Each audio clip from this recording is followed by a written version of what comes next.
Scar Chili. I work for dual language Asian studies. I am the project coordinator for the after school program there.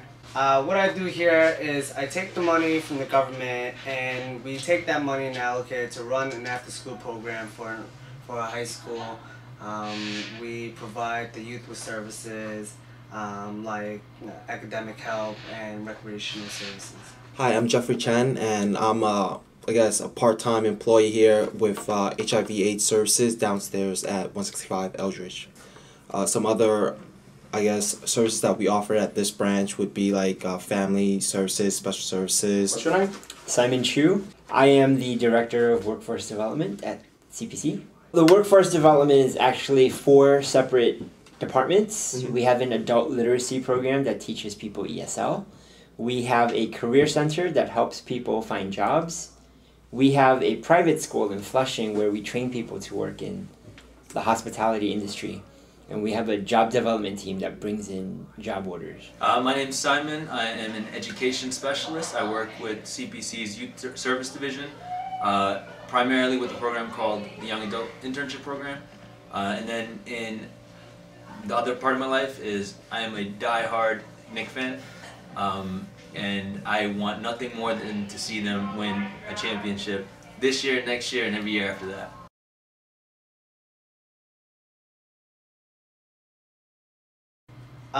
Projects that I worked on include the Summer Youth Employment Program.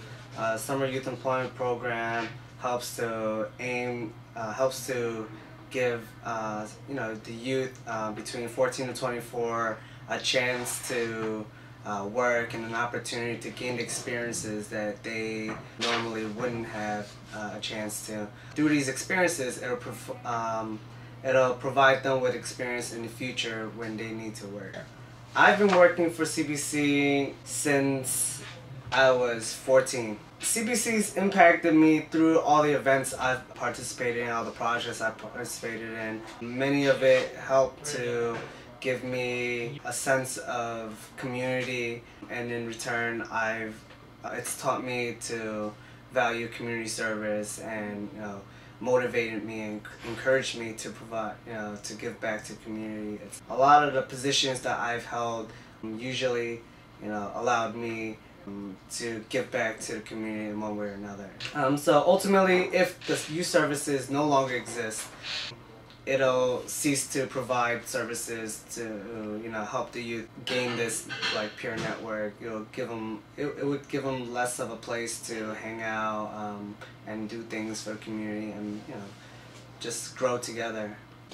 I manage all 4 departments and coordinate how the 4 different departments can work together better to get people ultimately into jobs.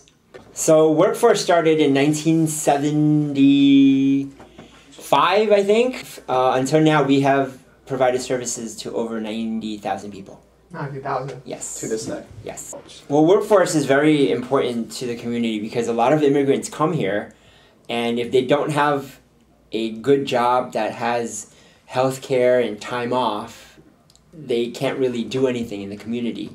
They can't play with their children, they can't go to PTA meetings, they can't take a day off to go on vacation.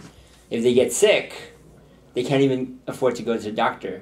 So for a lot of immigrants, getting a job is the first step into fulfilling, their American dream, why they came here. And so Workforce plays a crucial part in that. It's very important, especially now with the downturn in the economy. Well, the program I work with primarily is called the Young Adult Internship Program. So we work with youth that are not working, not in school. They may have dropped out of high school. They may have finished high school and decided college wasn't for them. So I work with a program called the Young Adult Internship Program. So the city provides us with funding to place these youth at internships across Queens and Manhattan.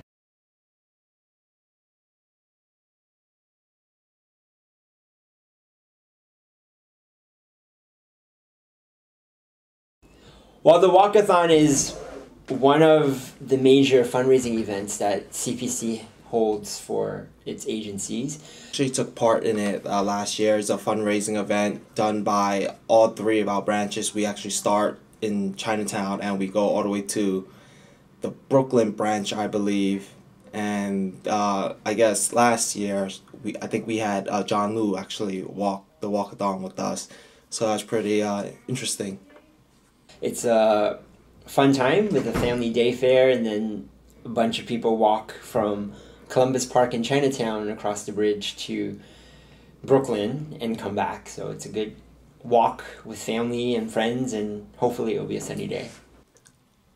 Well, I guess for Jeremy Lin, this will be beneficial to him just because he gets to meet some of his fan base. He gets to see what his, I guess, image can do and how it can affect those around him. Just having him here will bring presence that, I don't know, some other people would not be able to bring. So with him here, he knows that he's able to, I guess, benefit the community and himself as well.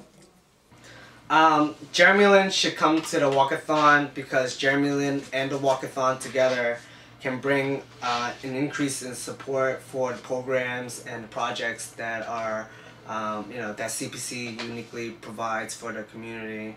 It also encourages others to realize their influence on the community and what they can do, and through that they can also motivate others to follow in their footsteps and also realize their potential to influence the community. Jeremy, I've suffered through a lot as a Knicks fan. Working in youth services, it's also tough. We go through a lot just in terms of funding. And you have the power. You had the power to bring the Knicks back to life. Use that power to bring some life to CPC's youth services. Mr. Lin, I reached out to you on Twitter. I've tried looking you up. I've definitely watched all the videos on YouTube that you do. I think you're a really realistic person, real down to earth. And I hope you continue to do what you do for all the Asian Americans out there, and provide inspiration and motivation and encourage the later generations to be more like you and aspire to work hard and be well-rounded people of the community. Hey Jeremy Lin, it's Jeffrey, #1 Knicks fan. Come on to the CPC Walkathon. Yo, Linsanity all the way, alright? See you next year. This year. No, next year. The season's over. Oh, it's